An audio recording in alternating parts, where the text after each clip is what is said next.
Israel Defense Minister Ehud Barak escapes an arrest warrant in the UK for war crimes in Gaza. Did political considerations override justice? And what does it all mean for the applicability of international humanitarian law? This is Inside Story.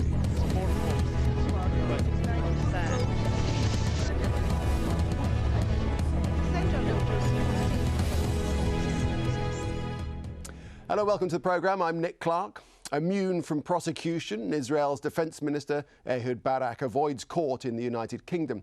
Palestinian rights groups in London attempted to have Barak arrested over Israel's January war in Gaza. The attack claimed about 1,400 Palestinians, many civilians. Tim Friend has this report on Tuesday's lawsuit. Ehud Barak in Britain listening to the British Prime Minister. But at this moment, in a court just 100 kilometres away, lawyers for Palestinians were asking for a warrant for his arrest on allegations of war crimes. As Israeli Defence Minister, he ordered Israel's offensive on Gaza. 16 Palestinians who suffered as a result of what a UN report has described as crimes against humanity brought the action. The British Foreign Office fought the case, bringing in its top lawyers, claiming that Barak had immunity. He's in Britain on official business, meeting the British Foreign Minister David Miliband. After tense courtroom debate, the judge delivered a verdict. Our application for a warrant was declined. We're very disappointed with the result. We believe in our application, which was based properly on evidence of very serious war crimes. It was very important that the district judge stated in the application that the only issue in this case was the immunity. It is my strong belief that if the immunity wasn't an issue here, we'd have an arrest warrant for war crimes. We're going to now go and consider our position in respect of this.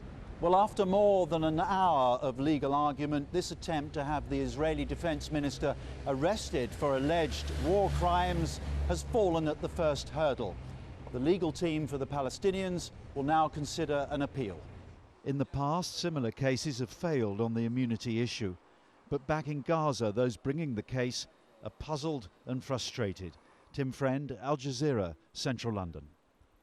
Well, joining us today are our guests in London, Michel Abdelmassi, international criminal lawyer and Queen's Counsel, and the man who led the team that filed the suit in Haifa, Dan Shuftan, Professor of Political Science at Haifa University, and also in London, Betty Hunter, who's General Secretary of the Palestine Solidarity Committee. Welcome to you all. If I could start with Michel Abdelmassi, what is your next move after what happened in court? Well, Nick, good afternoon. What we are planning to do, obviously, the legal team, we are considering all legal options that will follow and have flowed from the decision of the court. And clearly I can't comment further than simply saying we are considering and looking at all the legal options that will flow from it.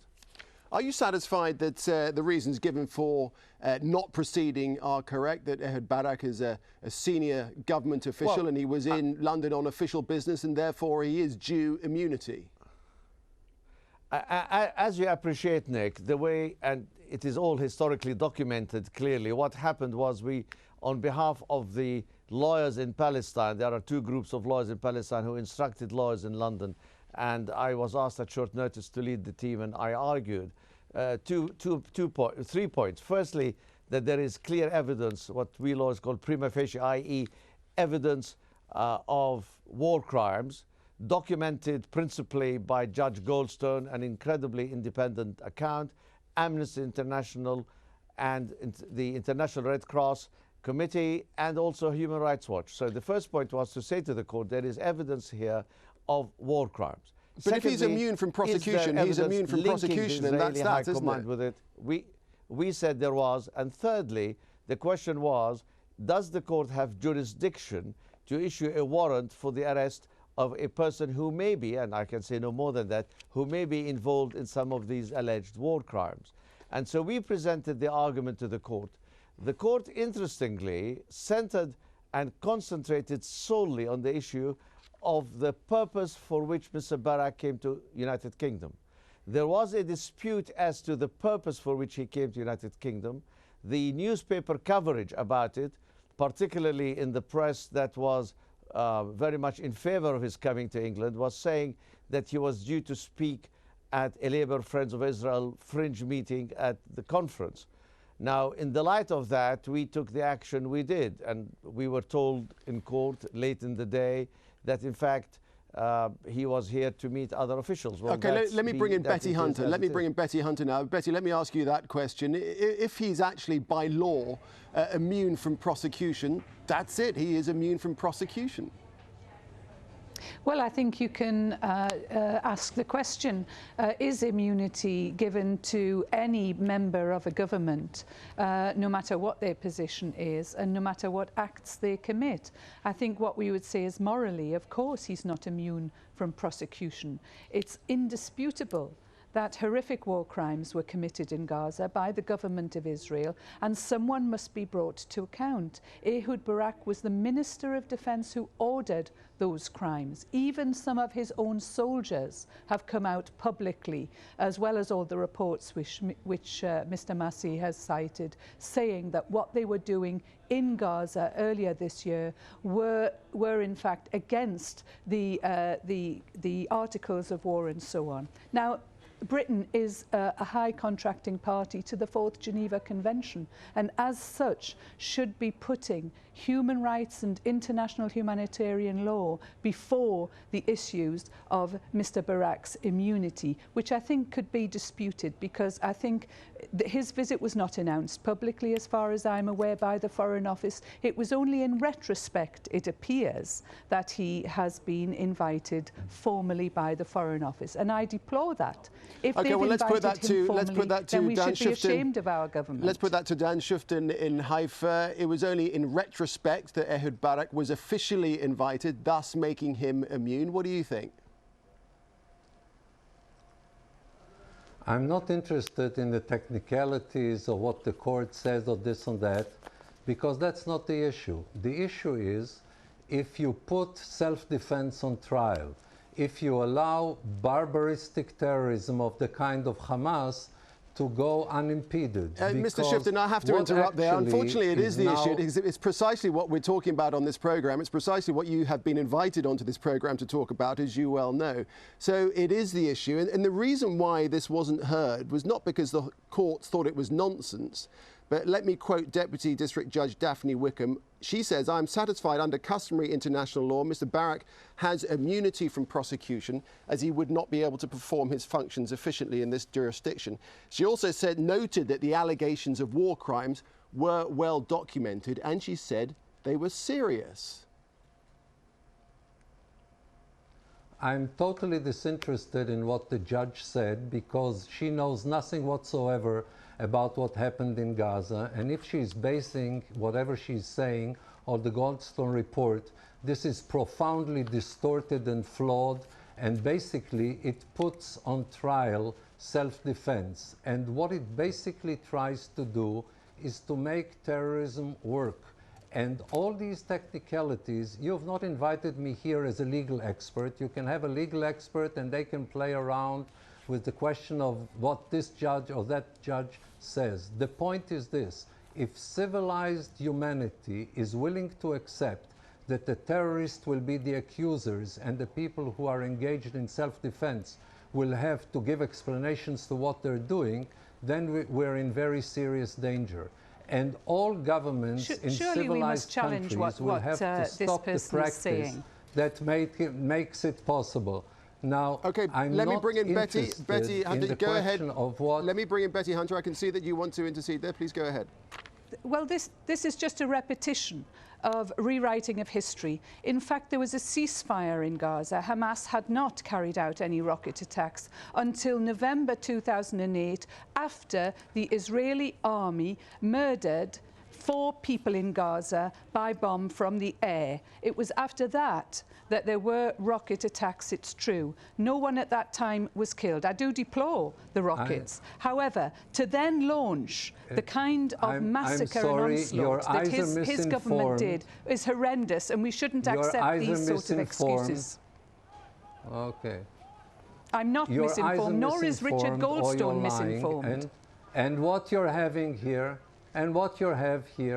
is a group that is solidarity with Palestinian terrorism. If we would have had in Britain, a group that would be in solidarity with Prime Minister Fayyad, who's trying to do something constructive for the Palestinians, I would understand it.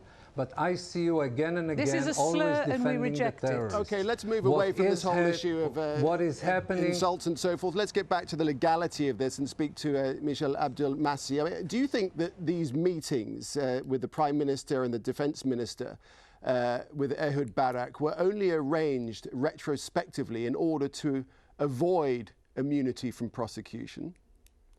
I can't comment on that. All I can say, evidentially, and these are the clear facts. We presented the documents at 9 o'clock in the morning. The judge, perhaps some would say sensibly, wanted to get clarification from the Foreign Office as to the status under which Mr. Barak was in the United Kingdom, and we were called into court at 5 o'clock or thereabouts. So the point about that, Nick, is that it is clear that whatever is the position, the judge took the view she could not rule on the question of the application for the warrant until she got the letter from the Foreign Office. And may I just add one point, because I think it's important, and your program has always been well known for balance. Can I say this? That the heart of the allegations in this case are based on independent reports. And if you have somebody with the weight and experience and independence of Judge Goldstone, who himself was a man of such high integrity because of his Jewish roots and his support for Israel, when he was given the file to do, he said, perhaps I'm not sufficiently unbiased because of my support for Israel. He then spends weeks and weeks with his team, which are highly esteemed commissioners worldwide, and they come out with a report which is balanced, which is analytical and clearly binding on world public opinion and on the judicial process. Okay, Mr. Abdel Massi, I'm just going to jump in there. Forgive me. Okay, go ahead. Just 30 seconds. I'm simply stunned that somebody who is a professor in Haifa comes in and tries to besmirch the good name of these people who've spent weeks and weeks laboriously. And may I add, Israel refused access to them. So I simply want to set the record right. All right, you were talking about the official report there. I just want to emphasise that the failed attempt to seek Ehud Barak's arrest came as Richard Goldstone, the former UN war crimes prosecutor, who led this inquiry into the Israeli offensive on Gaza, was presenting findings before the UN Human Rights Council in Geneva. Now, the report found that the Israeli army, as well as the Palestinian fighters, we must emphasise, had both committed war crimes and possibly crimes against humanity during the Gaza war. Goldstone urged the 47-member UN Human Rights Council to adopt its report. If it does get adopted, that'll mean its referral to the UN Security Council for legal action. In his report, though, Goldstone is adamant that accountability is the key word in this conflict. They should be put into the hands of prosecutors, both in Israel and in Gaza. So that's where I'd like to see the report being used in respect of accountability. Okay, let's go to Dan Schuften. This point of accountability is very important, isn't it? Lack of accountability, Richard Goldstone is saying, is undermining any hope for peace in the region. Accountability is absolutely vital for both sides. What you get here is a report that started out seeking for Israeli war crimes. It was not a report that had a mandate to find out what happened in the Gaza Strip, but it was set out by a very biased body, namely the UN Commission for Human Rights, which is biased against Israel and deals almost exclusively with ludicrous accusations of Israel since it was established. And it commissioned a report to show that Israel committed war crimes. Then would you agree with the premise that lack of accountability is undermining any hope for peace in the region? Forget the report. What about that single premise? Lack of accountability is undermining any hope for peace in the region. It is irrelevant because the question is, Israel is an accountable democracy, and Israel is fighting in the Gaza Strip against a group of anti-Semitic barbarians who are the worst kind, who commit the worst kind of war, not that somebody needs to find out. They say it openly. They say that they are about the destruction of the state of Israel. They say that they are about the destruction of the Jewish people. They openly rely on the protocols of the elders of Zion. They're a group that are not saying we are fighting for a specific right, but their right is that Israel should not exist. Okay, So Betty Hunter, what's your view? What is your view of why the courts won't take this on? What is your view of why, in this case, the British government, the British Foreign Office, didn't want to take this on? Why do you think that is the case? Well, I do think the British government has got a responsibility, as I said before, which it is ducking. Here it seems that the relationship with Israel and possibly with the United States is more important than the actual bringing to justice of what we consider to be war criminals. I do think that it's a shame that the British government has used the courts in this way, and certainly the fact that the Foreign Office have given this document of immunity to Mr. Barak is extremely worrying. The whole point is that we should be upholding international law. The issue, the way that your previous contributor is speaking, is really not being accepted any longer by the British public and by, in fact, the public all over the world. In the United States, these lies, these slurs, this really whipping up of feeling against the Palestinians is not being accepted any longer, because we actually see the truth. You cannot talk about what happened in Gaza in the way that he did, because we all saw what happened in Gaza on our televisions. The lies did not work. Now the government, our government, of course, has to be accountable to us, the electorate. And I think sooner or later our government is going to have to understand that the people here in Britain do not accept these lies and slurs any longer, and do expect our government to act with integrity and morality and bring war criminals and people who perpetrate these crimes to justice. And to hide behind the issue of immunity is something that will not wash. Okay, well, it's interesting, isn't it? Because this is not the first time an Israeli official has been threatened with arrest over war crimes charges abroad. In 2001, then Prime Minister Ariel Sharon was tried, though not convicted,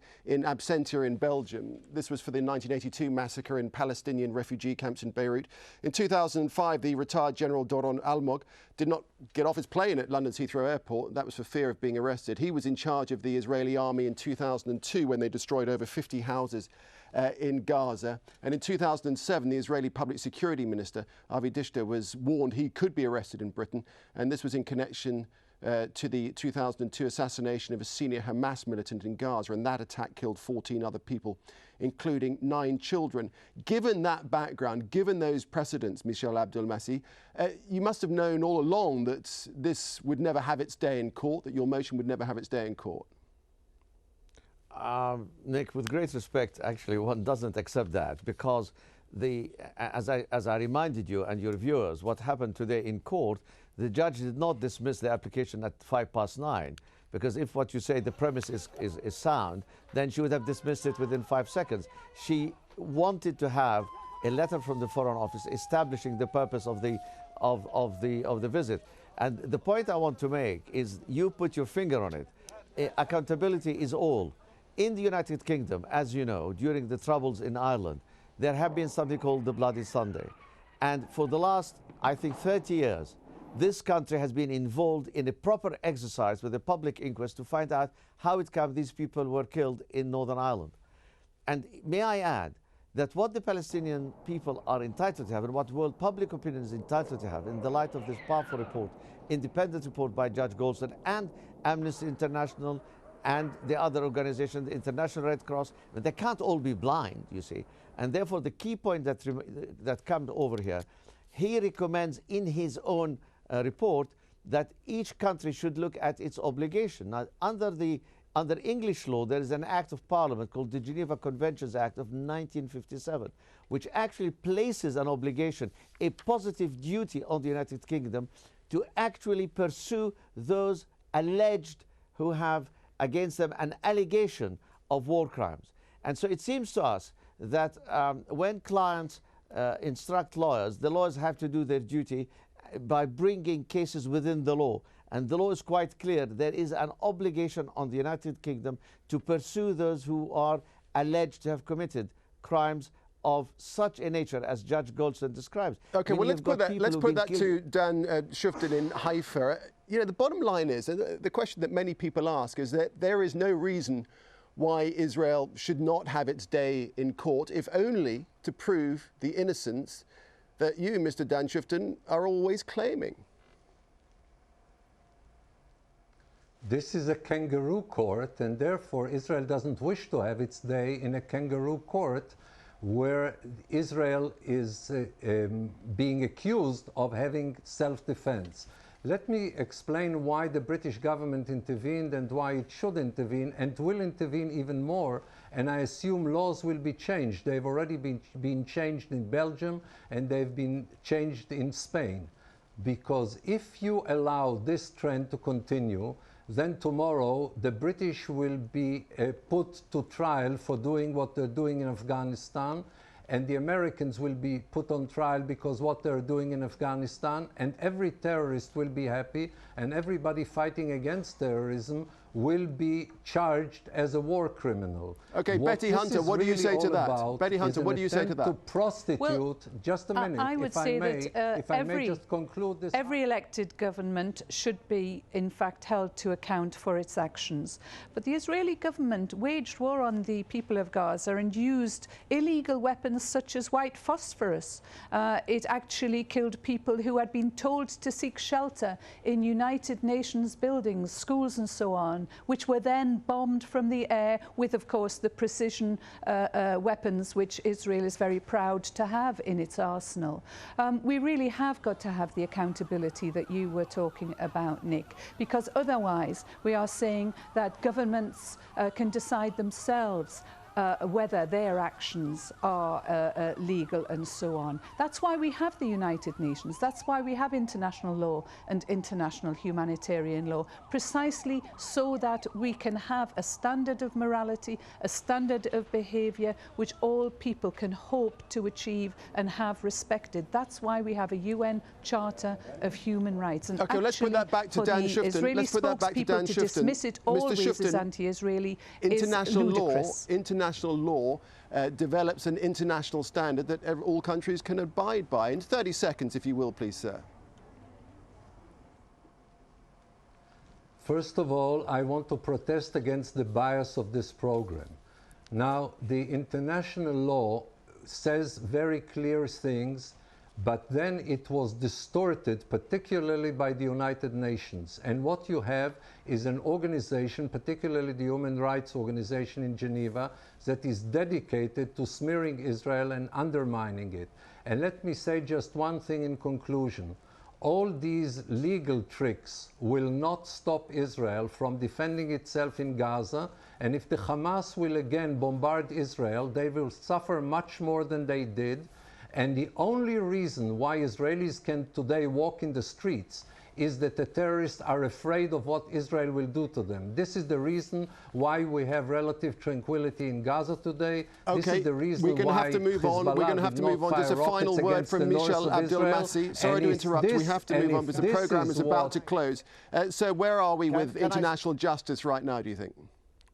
I will end it in one sentence. Collective punishment, which was the hallmark of Nazi persecution in the Second World War, was banned by the Nuremberg trial, and what people were prosecuted for collective punishment. And what I'm saying, and what international lawyers have been saying for the last 30, 40 years, collective punishment is the most odious form of punishment. If any country was to engage in form of collective punishment, and those who are responsible for it must be brought to trial, because that is a principle which is clear and unblemished. And that's what I say. Okay, thanks very much indeed for your time, gentlemen. Michel Abdelmassi, Dan Shuftan, and Betty Hunter, of course. Thank you for your time too. Thanks for watching this edition of Inside Story. We welcome your comments and suggestions. Just email them to us at insidestory@aljazeera.net. From me, Nick Clark. Bye for now.